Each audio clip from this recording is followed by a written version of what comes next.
I've been playing Punishing Grey Raven Global since launch, captured and awed by the visuals and combat. While the writing can be hit or miss, overall I found it to be an exhilarating game experience that seemed to only get better as time went on. New characters with cool kits and flashy visual effects, new mechanics that change up how you approach the gameplay or add new interactions with enemies. Gotcha aside, this game has a lot going for it that is unique from rival mobile action RPGs. I've been max level for a few months and have been keeping up with information about the Chinese server and staying on top of roadmaps and in the loop regarding what's circulated to global or what's coming in the future as far as account planning and things of that nature is concerned. One of my favorite things to do is theorycraft build ideas and think over something atypical that could work really well. I also love skill expression and like to see characters with interesting kits you can use in unconventional ways. Even something as simple as activating Alpha's sword wave to dodge attacks as a very rudimentary example. So that perspective heavily paints my opinion on the direction the game's going as of now, just so you know. So now I'll get into what I'm going to cover. First, I'll go over some problems with the game's difficulty curve and how it affects skill expression, taking a stab at a potentially concerning design philosophy. Second, I'll look ahead into the roadmap of CN, at least as far as the kind of changes that they're looking to make to the game, whether it be through new character releases, mechanical or equipment effect reworks, things of that nature. See how that affects and explain what it means for build making and team compositions. And then lastly, I'll get into the weeds of some things that I think led to these issues and point out other gameplay and design problems that bog down the experience. Without further ado, let's get into it.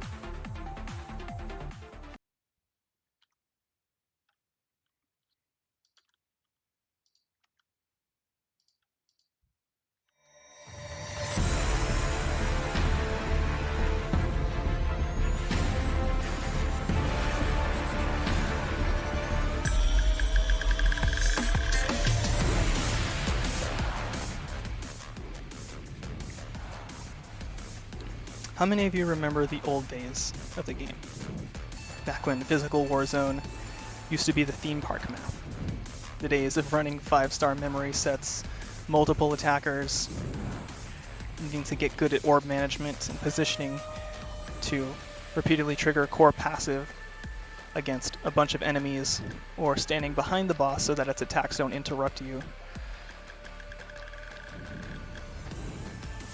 I remember that. I also remember the difficulty curve of the story being relatively manageable, and that continues to be the case, especially once it clicks for you and you figure out things like team composition, the kind of sets you want to be running on your characters. You remember to actually upgrade the right slots of your memories, so you're not having the noob situation of leveling up your top row of memories and just having a bunch of HP and not doing any damage and not having a lot of defense.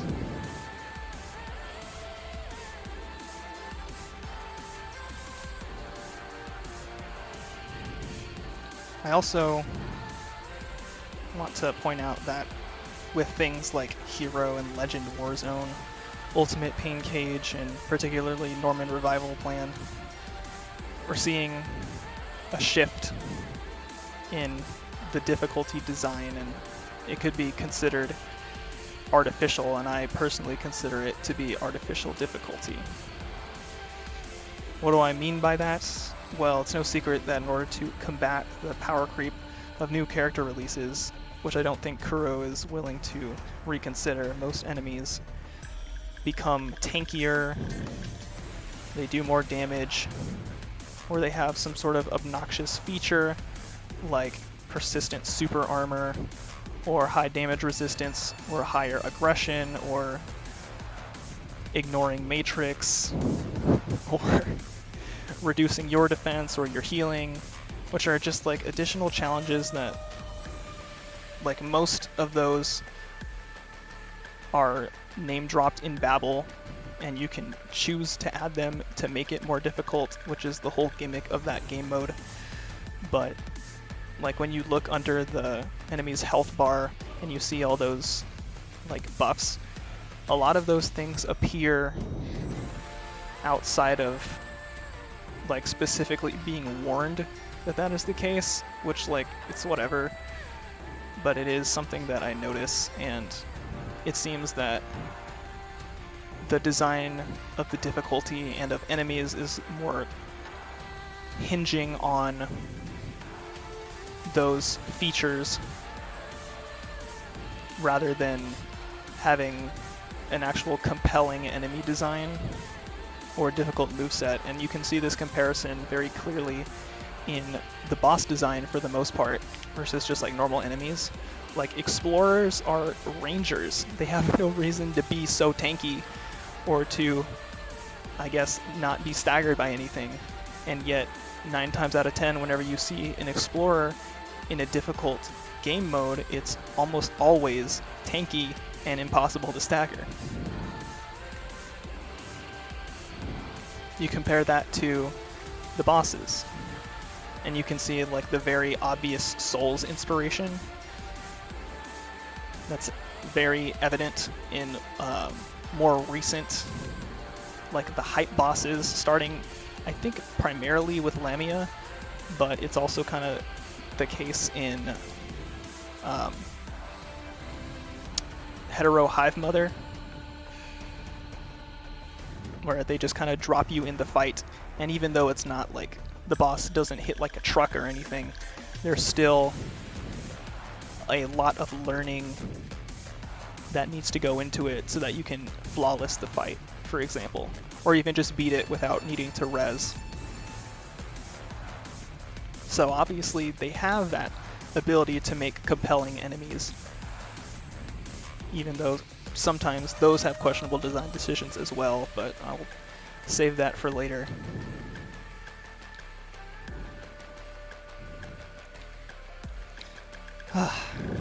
Anyway, where was I? Back to my point. So, for these new, more powerful and flexible characters, the difficulty needs to continue climbing to match the capabilities, essentially. So, add in, on top of the enemies being tankier and being more obnoxious, if not necessarily more difficult or aggressive, on top of time-sensitive game modes like Pain Cage, like Warzone, or adding in a stage timer in the case of Babel and Norman, and you get a very, very frustrating gameplay experience. Now, this usually isn't a problem if you're the kind of person that just kind of puts in the lowest amount of effort possible or just wants to get most of the rewards, but not like a Mulder that wants to commit to going for leaderboards and stuff. Unfortunately, I am not that kind of player. I'm very much hardcore, and I pride myself on being a high flyer.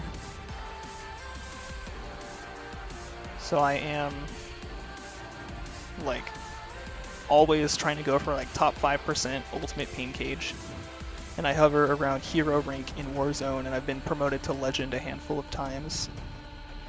Mind you, I am free to play and a Luna and Selena hater. So my dark team runs Vera Rosen and Watanabe Astral. So, you know, think of that what you will, because you can say, like, essentially, Lamau, of course you think what you think because you're, like, purposefully not using what's optimal, but, like, the whole point of what I'm trying to say is that caring about optimalness at the expense of like freedom of choice when it comes to what can be played most effectively is like a very big issue, I find, because when it comes to a competitive game, and not like there's PvP or anything, but there is like a rank system and scores do matter for rewards and stuff. Being able to personally express your preferred playstyle or rep your preferred character in a competitively meaningful way, not just showing off on YouTube, I think that's an important part of the health of a competitive environment. Like, you can look to examples like League of Legends, of all things, even though that is a very like disparate, non-comparable, like on paper, it's kind of the thing that I'm going for with regards to like the kinds of expression and environment that I want to have, and I'm just not going to get bogged down into the details too much in this comparison. I'm just going to move on. So Norman has been described as nothing more than a DPS check, and I couldn't agree more. 3 minutes to kill an extremely tanky, high damage set of enemies or boss makes me want to pull my hair out. I'm not even going to lie to you. Especially when I know that if the timer weren't there, I could zero electricity every boss on Cloud Island. And yeah, I understand the whole design of the mode is like geared to make you manage your electricity and balance so that you're saving electricity by scraping by on the minimum required amount so that you have the most available for your weakest team. But I feel like the whole reason that's even a system in the first place is because there are inherent power imbalances between characters. Like, that wouldn't need to be the case if there was this ideal of balance, which, as unrealistic as it might be, is still something that I wish for and I care about, as I've just stated. So, all that's to say that the electricity mechanic and the needless beefing up of enemies just makes that whole challenge more frustrating than rewarding, because that also gets into like gameplay expression and like always doing the most optimal thing for damage, and it gets to doing like the same rotations over and over, and there's not really a whole lot of thought that goes into it. It's just if you miss something, there's not really a chance for you to recover if you're going for that minimum electricity clear, because 1 second makes or breaks the run. It's just not fun. It's not rewarding either. Like, I don't feel like I overcame a challenge when I beat it. I feel like I can stop being stressed. Let me know if that's relatable.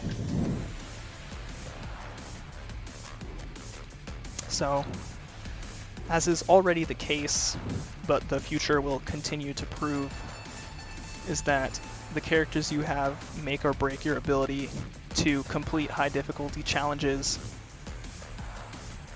and especially even have a presence in competitive, regardless of how skilled you are as a player. Now obviously, if someone is supremely bad, even if they have super strong characters, or they're just complacent and think their wallet will buy them success over people that spend less than them, and they just don't put in the effort to go for high scores or mulled that hard, you know, be that as it may, that doesn't really affect the relevance of the issue that I'm trying to discuss here. So we're going on to the first subpoint. Devaluing fundamentals. The quote-unquote evolution of character design for each new release had me extremely concerned as far back as Imperia, with the introduction of the amplifier class and marking the shift of Kuro's prescribed ideal of full team rotations. As far as like power creep is concerned on a per character or a conceptual level, I'm not really going to get into that. I think it's pretty self-evident. There's no sane person that plays this game consistently that will deny you if you say that power creep is a thing in this game. But the power difference is also explained by other design changes or differences in character releases, which I will be covering in my discussion. So let's talk time lag calculation. This mechanic was introduced with Starfarer and added retroactively to both existing amplifiers, Imperia and Capriccio. While it's might be seen as like a meaningful or even necessary buff to these underpowered characters, really the only thing it did was change how you approach, or even like the required IQ to play these characters effectively. I think the entire concept of time stop for this game is stupid. Every non-transcendent release of S ranks, Starfarer, and after have time lag calculation in their kit, mostly in ults. And as Fury so astutely pointed out and wrote in their spreadsheet, building teams to maximize damage bonuses is damn near completely outperformed by just maximizing the amount of time you could be spamming ults in most situations. Compound that with newer S ranks, Hyperreal and After having some way to eliminate orb colors from their lineup, and you have an addition to self-triggering Matrix, which Stigmata has in her base kit, and other Gen 2 units get from signature weapons mostly, but it just takes away the requirement of needing to be good at orb management, because you can just auto-sort your own orb bar or eliminate colors so that you're molding less for orb RNG or needing to skip orb animations with dodging to maintain DPS while sorting.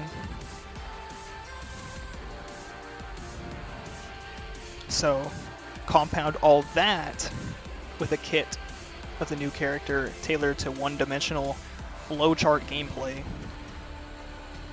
Basically, the actions you're performing are so one-dimensional to obtain optimal DPS that it basically creates the living embodiment of non-interaction. Now sprinkle on some entirely too large visual effects that clutter the screen or hide enemy movements, or core abilities that have way too many iframes, or have some kind of auto dodge feature, and you basically don't even need to interact with the enemy. And at that point, it just stops being a game. You know? Anyway, roll the clip. The game is fun. The game is a battle. If it's not fun, why bother? If it's not a battle, where's the fun?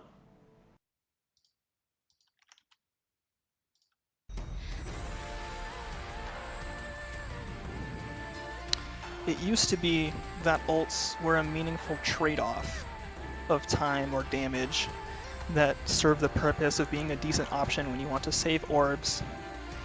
You could use it to iframe a tricky attack, or just stall QTE cooldowns to survive in high pressure situations, or even just look cool against parry ball. But with time lag calculation, all of that high ult damage and that long cast time is instantaneous nuclear DPS, and I feel like it was just the intention of that mechanic to allow that to fit into the rotation burst window, or while amp passive still lasts.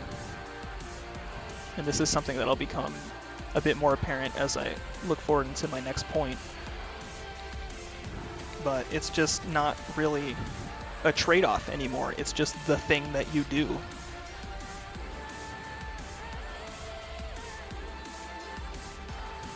So yeah, you know, everyone says that once they got their hands on Stigmata, they thought she was extremely boring and brain dead for exactly this reason. Well, maybe not exactly this reason, but the fact that her gameplay is very one-dimensional, doesn't take a lot of skill or brain power, and there's not really a whole lot of flexibility in her kit. Like, she is just designed to do the thing that she does, and nothing else. Like, there's no freely switching between sword and staff form. You need to meet requirements to do that. And there's no, like, refreshing your core passive without switching out, so you can't, like, create a playstyle where you favor staff form over sword form, or you want to stay in sword form because it's contingent upon how much afterglow you have that you build up in staff form. Again, just very one-dimensional, like inflexible, not very fun, and you can't experiment with it, which, like I said, that's a part of skill expression that I value a lot. So that feeling of it being very boring and brain dead is the exact one that I get when I look ahead into future releases and I see how they're handling the characters. Everything is signature memory sets in Hikari. There's like no thought in it. Build making is basically dead, as is the need to weigh how you spend and organize your orb bar per the way that I mentioned before, by saving 3 pings or for matrix or 3s for your core passive. Given, again, Gen 2 units can either eliminate orbs from their lineup or trigger matrix on themselves, or just reorganize their orb bar. Just very disappointing to see.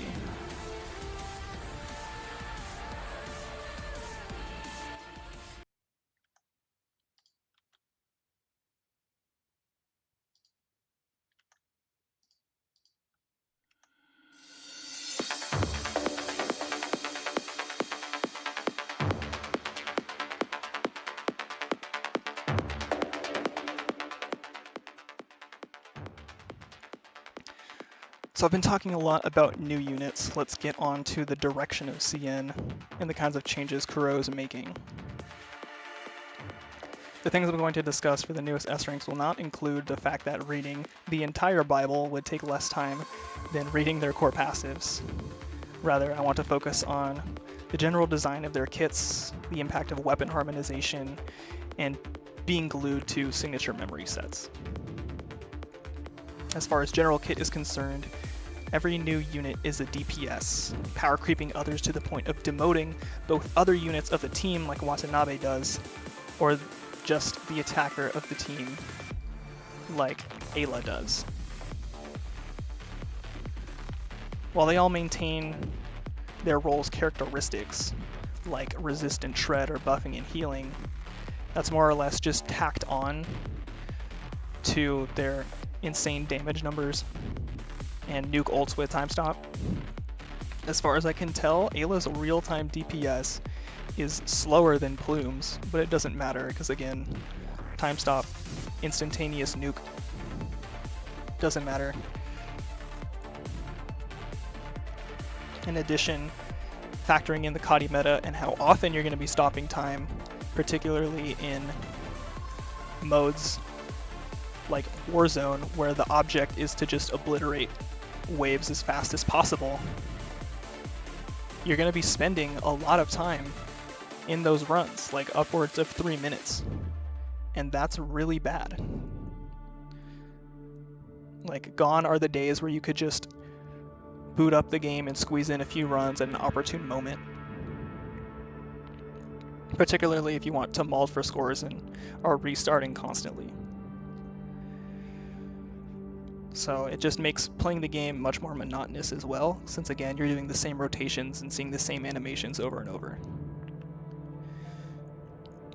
Now, I haven't actually gone and confirmed that this is the case, but I'm pretty sure Kuro added a new level to Norman after Cloud Island just because Gen 2 units were trivializing it so hard that they needed to put the difficulty back in it, I guess.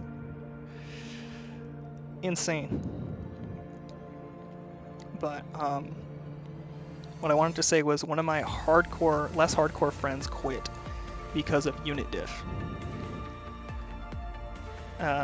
They were previously a high flyer in advanced pain cage, like consistently top 100, and they were Heartstuck leader in Warzone, and that was before Legend was a thing.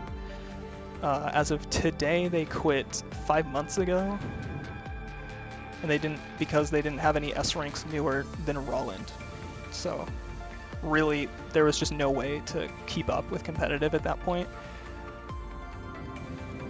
I mean, there were like life obligations in there too that made the difference, but just generally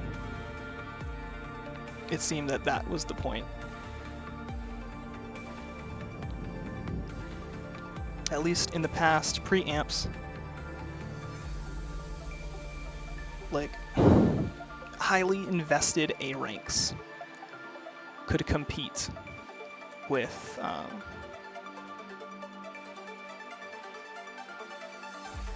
S ranks.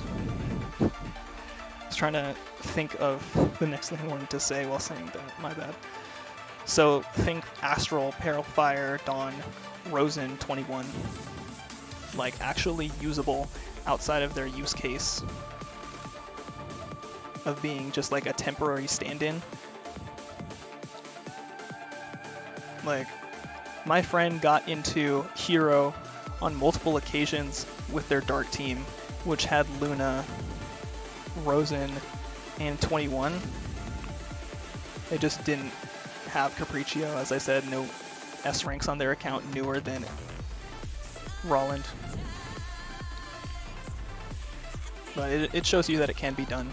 And like I've said, I'm free to play and I hate Luna. Like, she's just not a threatening villain. I just can't take her seriously. And Selena's a non-character. Fight me.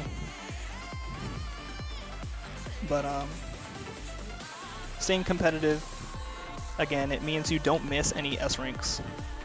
Especially not from now on. So there's no room to try anything unconventional or different. That stands as a perfect segue, by the way.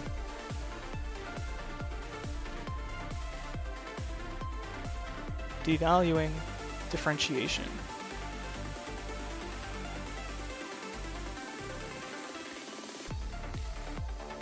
So, like I've said previously with like the way kits are designed, there's like this one-dimensional flowchart of gameplay and a homogenization of different gameplay experiences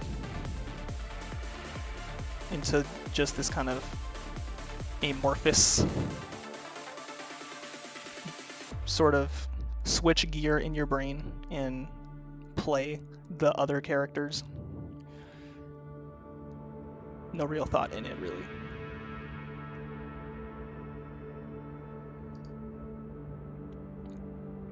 So let me actually stop this and we'll get into some stuff right quick. So I've got the Grey Ravens wiki pulled up here. I want you to pay attention to these 5-star weapon passives.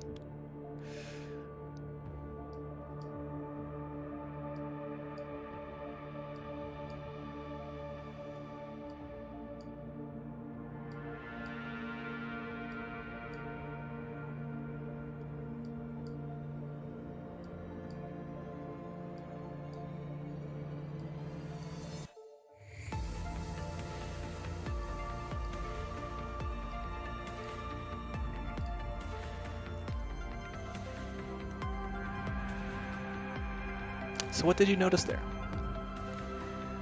You mean to tell me, Kuro Game, that with the exception of exactly 2 weapon classes, you haven't implemented any interesting 5-star weapon passives since Garnet?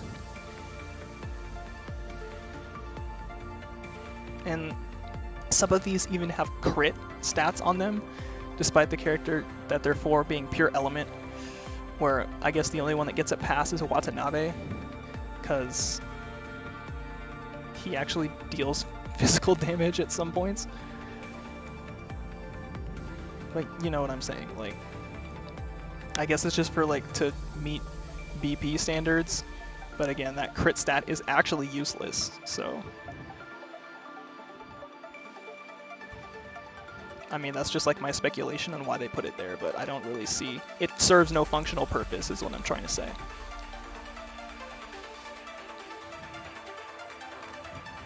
So, while we were looking at equipment, you saw briefly there that I had Reddit pulled up. So I wanted to check in on the rework of the elemental memory sets. But before I leave the weapon topic, like, I will discuss, or have already mentioned, is weapon harmonization is a problem, and that's particularly from how glued Kuro is to 4-piece signature memory sets. But yeah, we'll take a look at that right now, actually.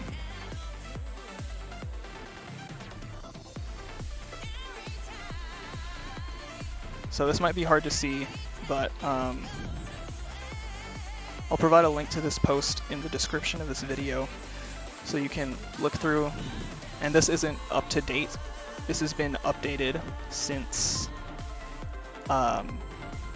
this was released on the beta. Like you can see, this post is from a month ago. But you can look through these images and see how the different elemental sets compare to each other. And they're all the same, with some miscellaneous or even quality of life changes you might consider for other sets listed here, like Condolina, Frederick, Catherine Einsteina, and Da Vinci. But personally, I think the Da Vinci change is just more to play into brain deadness of new characters, since you don't need to actually time your QTEs anymore. You can just hit them, and then while the 2 seconds for the attack bonus are live, you just stop time. And then Frederick also works on all enemies when you trigger Matrix rather than against the specific target, so single target burst damage specific to matrixing off of them to core passive. Ideally, or like in most cases, that Frederick gets used, and I should probably show her. I guess they're adding like a generic 6-star uniframe memory, which is nice, but like the niche use cases of these memories is going away.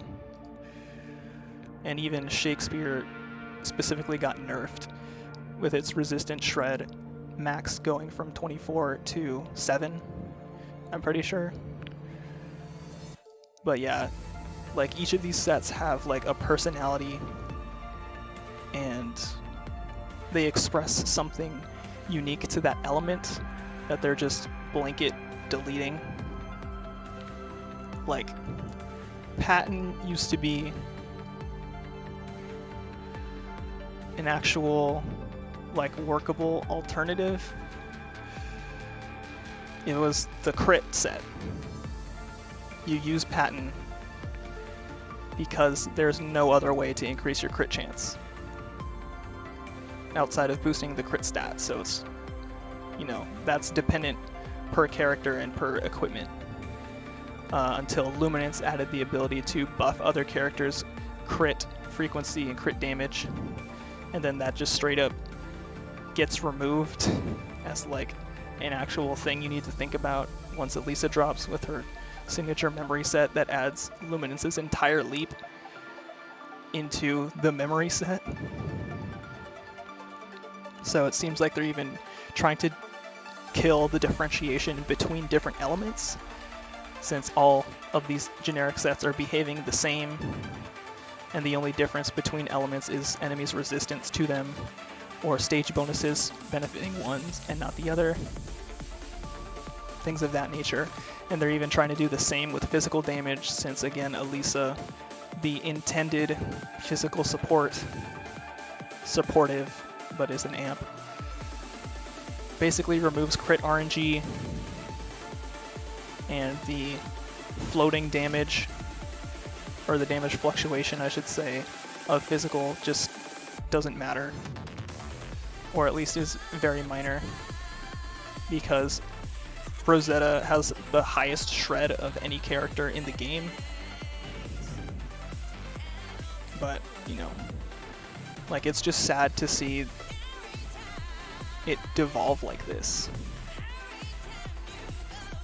And sure, it might be like a functional thing, but it also seems like it's dumbing the game down, which, again, bad for theory crafting, for build planning, even for just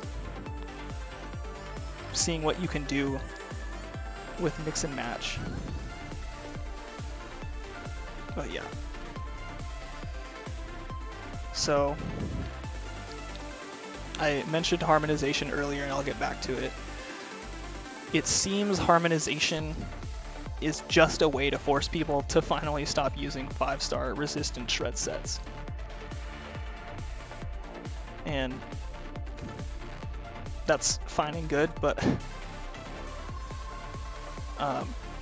4-piece Voltaire is kind of insane. But yeah, just thought I should mention that. So I think harmonization of weapons is a very questionable design choice. So it requires a 6-star weapon, which by its very nature, and by the fact that it lets you equip more memories, not for stats, but just for effects, it basically increases the minimum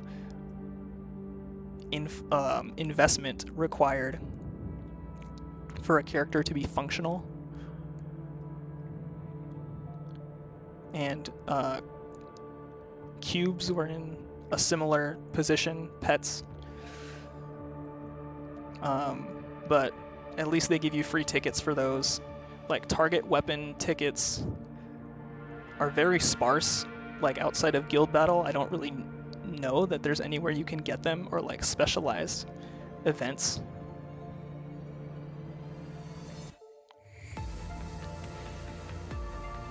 So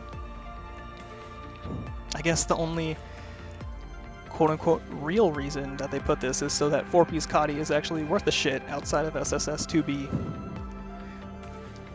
And the only reason, even then, that I imagine anyone runs it over other sets that give the same bonus is for the super armor buff, for just even less brain required. But it is what it is.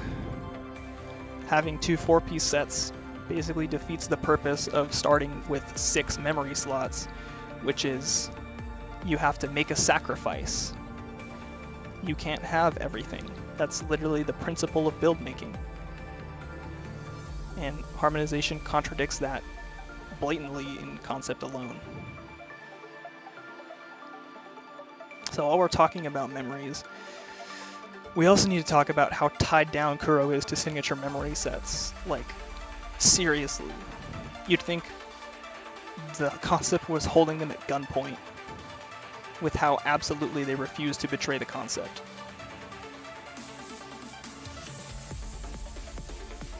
Like, you cannot convince me, especially with Gen 2 characters, that they didn't just remove things they wanted to put in the base kit and shove it in the memory set. You can't genericize these sets with any real degree of success without a total rework from the ground up, either because of core passive or ultimate specific buffs of such a magnitude that running another set in its place is out of the question. That is, unless another unit carries the team so hard that buffing the one that is your DPS to the max is actually better for short fights. What's an upping? Alpha! Excuse me. So imagine how the power balance would correct itself overnight if signature sets got blanket deleted from the game. Now imagine if time stop got removed. I would hope for a fair amount of the combat complexity and skill expression to return, but there's no way to know unless we see. Just my sense. Now don't get me wrong, I'm not married to the old days or anything, I'm just finding myself further and further removed from the initial charm this game had when I started with it, before poster childing with flashy new releases exceeded all other concerns.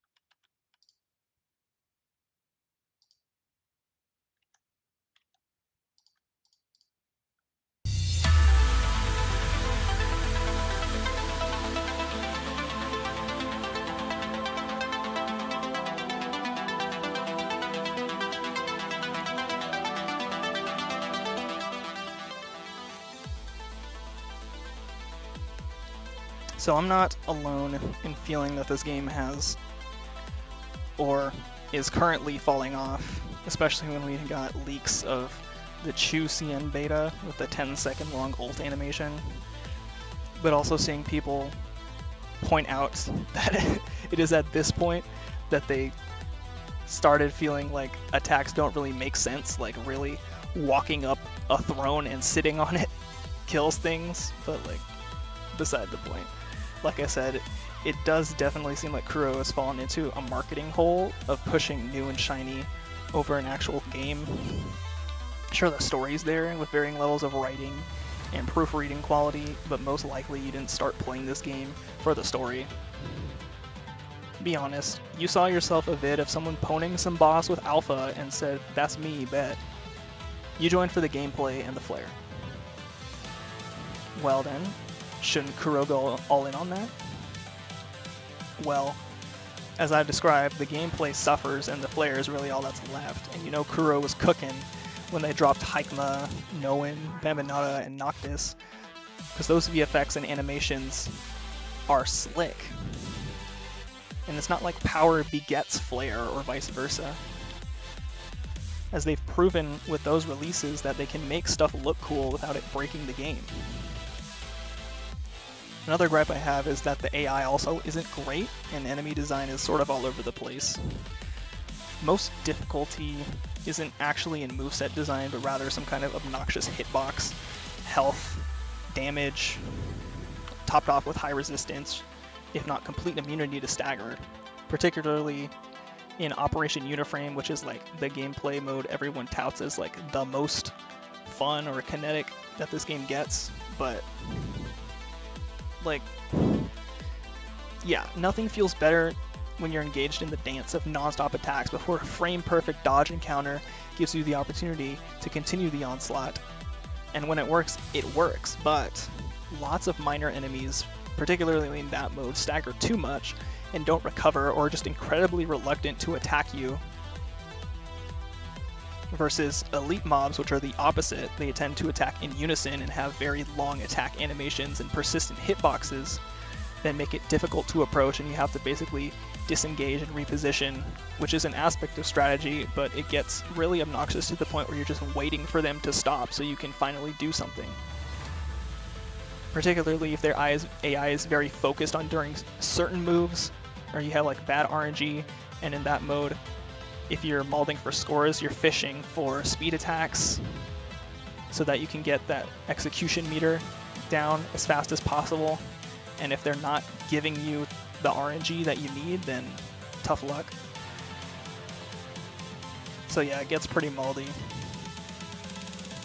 Outside of bosses, the game's enemy design really just isn't there for the most part. And I've already sort of discussed bosses, but since Lithos is on screen right now, like, the fact that you can parry him and that it's not clear that you can is a very big, like, issue.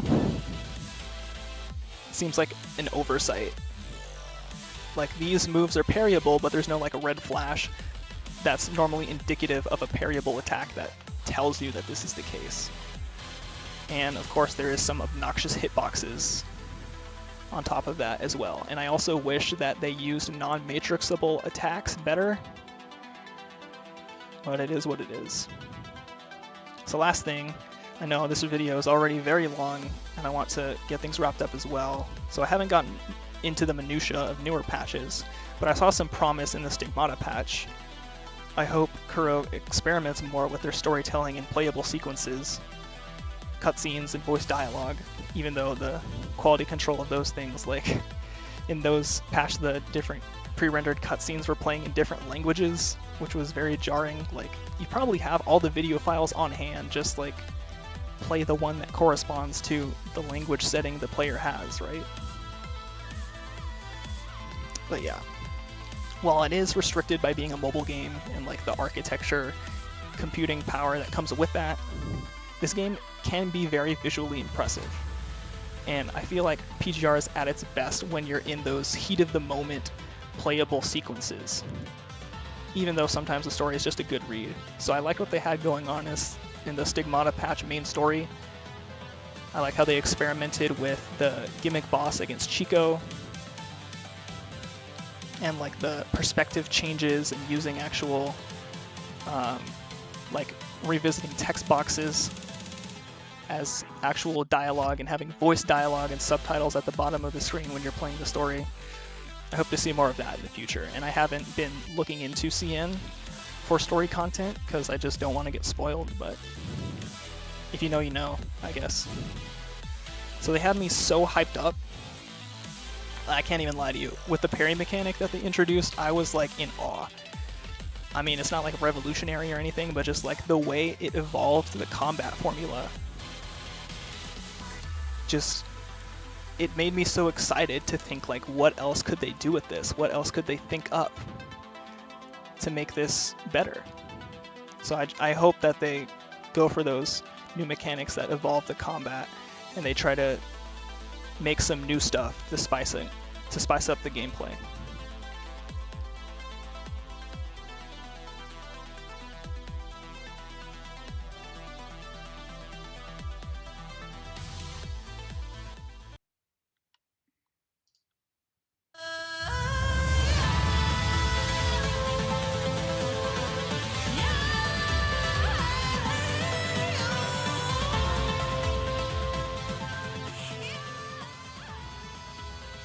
So all that said, it's about time I get to wrapping up the video.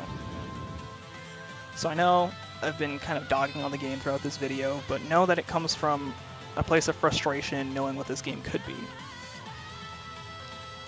I would say that I love PGR, and I want it to be the best experience that it can be.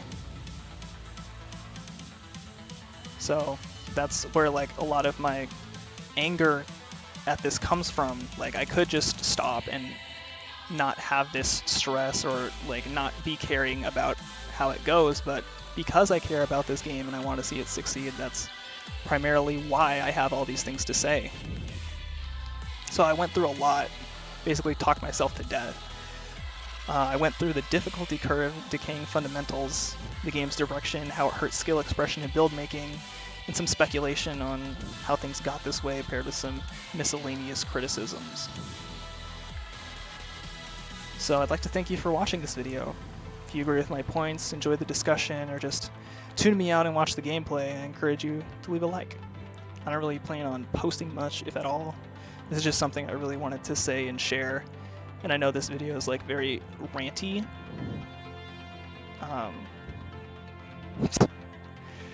So, you know, that's neither here nor there, but I feel like I got a lot off my chest, and if there are people out there that share my opinion or want to convince me otherwise, then I'm open to that. I'll try to keep my eyes on the comments, but just no promises that I'll get back to you soon. I am open to changing my mind, and I want to see this, like, if I can see how they're going with things in a new light that doesn't make it out as bad as I have, then by all means, post what you got, try to convince me. So, I don't know everything. There's context that I'm missing, that I admitted so. So if you have something to add that refutes or reframes one of the points that I made, please make sure to post that in a comment. I don't have a CN account or first-hand experience with these changes. I just kind of see what comes down the pipeline from streamers and stuff like that. Just like what trickles down to YouTube. Like I said, I don't really watch streamers. But the pipe dream of this video reaching the eyes of someone at Kuro is a long shot, but it's something that's in my mind nonetheless. But that'll do it for me. I'll leave you to watch the rest of this fight against Gabriel Starfall. And till we meet again.